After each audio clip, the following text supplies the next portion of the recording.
Hello, I'm Natalie MacDonald and you're joining us back in the Dukascopy TV studio. The Cyprus situation continues to rage on, and here with his comments are Mourtaza Asad-Sayed from Societe Generale Private Banking. Mourtaza, thank you very much for coming in today. Thanks, Natalie. Now, yesterday Cyprus rejected a controversial levy on bank deposits. The smart move, do you think, or perhaps a sign that the nation, how far it can and will be pushed by European policymakers? It's hard to know if it's a smart move, but it's a logical move when we asked the Parliament about agreeing to take a tax on its people that is about 7% on the deposits. It's a significant tax, and it's not very surprising that I would say MP would refuse it. Now the situation is quite difficult, because at the end of the day they have to build up the way to find this 6 billion. To complement with the aid package that the IMF and the Europeans came up with. We'll see if it's smart enough or how they figure another plan, but it doesn't seem that they have a plan B. So I think what is really interesting is to see why they went into trying to take a tax on those deposits, and how they can move it from looking at all kind of size of deposits and maybe only putting to high end of deposits. Just to give you facts, there's a 6.75% tax on all deposits, even the one below 100,000 euro, and above this is about 10%, it's 9.9%. This would bring about 6 billion euros to Cyprus.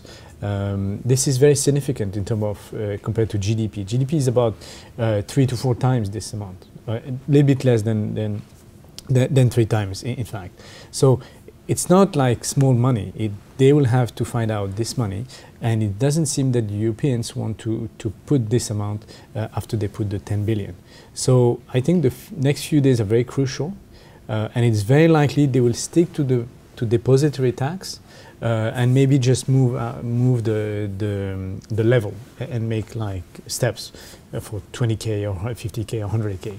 That would be, I think, might be the smart way of making it acceptable on a popular base. But what impact can we expect this to have on other struggling nations at present? Spain, Greece, Portugal, for example. We've seen images this week of Cypriots queuing up at ATMs looking to withdraw their cash. Can we expect similar footage from Spain perhaps in the coming weeks? We can, but we hope we'll not have it. I think what is interesting on the Cyprus case is it had very little debt on the bank side, and the bank needs to be built out. So it was not enough to make a haircut on the debt holder, because it would amount for less than 2 billion if you wipe them out, which is also a significant systemic risk. So the idea appears smart for the Cyprus case is to go on the deposits, which are huge, especially compared to the GDP of the country. There is an oversizing of the banking sector. So it's really this that's bringing the issue to Cyprus, that also had a secondary effect of the Greek debt crisis that went into losses, actual losses for the Cyprus banks. So this is sort of a domino effect. And when you look at the Cyprus, you can think that going for the deposit might make sense to share the burden. The issue, as you mentioned, is what about the others? It's not Cyprus on its own, and that's the contagion effect on Cyprus. It's not via the bank or the bonds like it happened in the Greek situation. It's really in terms of jurisprudence of bailing out banks on the back of deposits. This could be seen very negatively by Portuguese households, Spanish, or any nation that starts to have an issue with its bank. The banking crisis is mostly a confidence crisis. This is a dangerous signal to depository people, that over a weekend you could lose 6 to 7% of your deposits. People might not like it.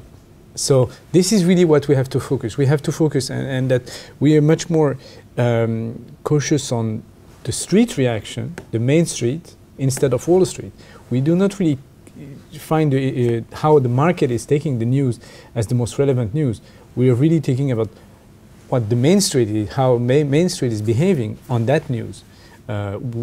we are quite optimistic because we think it's still a small country compared to Europe. It's a bailout that is very manageable in terms of money, of amount, and sharing the burden and contribution to the European Union is quite feasible. It's really not Greece, and it's really not like a huge bailout. The issue is how this behavior could lower the confidence of households in the local banking system. That would be the risk, and that would be the contagion channel. So far, we still think we'll come up with a good answer that is really Cyprus specific. So you've looked at sort of the ripple effect within Europe, and there's just one quote that I want to show you. It's from Lawrence Fink, who's the CEO of BlackRock, and he spoke to Bloomberg Hong Kong today and says it has some symbolism impact on Europe, but it's not a really major economic issue. It's a $10 billion issue. It does remind us of the frailty of Europe. It does remind us that the European fix will be multiple years. So claiming that the issue of Cyprus is just a European issue, is Mr. Fink trying to simplify this, or is it really only sort of Euro area relevant? I think this is an accounting analysis. This is like saying that the subprime was small, so you can take the losses and it doesn't impact the system. This is the issue is not about the amount. The issue is about the waves. Cyprus started to be having this big issue, given the Greece PSI, the losses on the bonds on the Greek side. So it's also already a casualty of something that happened somewhere else. So we have to be very careful about the domino effect, like the wave. Cyprus is very small, so it should not have an economic impact on any other country. But as we mentioned, it could have a confidence impact on behavior of a larger country that would start to be really defiant on their bank. And this analysis would not be relevant for this non-accounting base, just the fact that it's a behavioral bias that Spanish people would think, maybe I will lose 6% on my deposits in the next weekend. Let's take the money out. This would bring the impact of Cyprus like 100 times the size of the economy. So I would be very careful about this quote, although I'm quite optimistic about the situation that should remain contained to the Cyprus economy. I just lastly wanted to finish up on the Cyprus-Russia relationship almost that seems to be emerging. There's sort of continuing talks regarding an extension of the loan from Russia to Cyprus. We know they've got sort of quite strong direct investment links. What's your take on it? Russia is part of the picture. It's as opposed to many European country in crisis, as wrongly mentioned before. Cyprus is really not only European; it really involves Russia. Russian money is a large base of the deposit that are in Cyprus. One of the reasons is that the high interest rates the banks were giving. So we have to also see that the tax on those accounts is close to 1 to 2 years of interest payments on those accounts from those banks. So it was very attractive for offshore and Russian to put their money in Cyprus Bank, which means that when we're sharing the losses, Russians are committing also private money into the bailout, force or willingly or not. So clearly there's a part of the discussion between Cyprus official and Russian official on how we agree on taking this sort of tax on foreigners.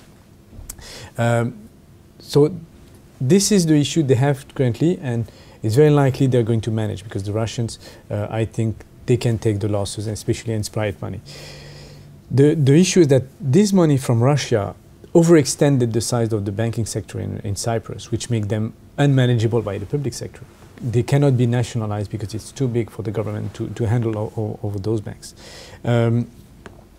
What would be my take is that it's a message to a lot of investors, a lot of foreign investors that are chasing yield, and chasing yield in unsafe places. Based in Switzerland, we're not going to rejoice ourselves from those issues, but clearly it's also revalue the banks that are very safe even if they don't pay a lot of interest deposits. It revalues the depository value proposition of those banks. You cannot make 7% every year without taking somewhere a risk. Mourtaza, thank you very much. An optimistic outlook and hopefully one that will prove true. Thank you. We'll be back shortly with more exclusive interviews for you. For now though, goodbye.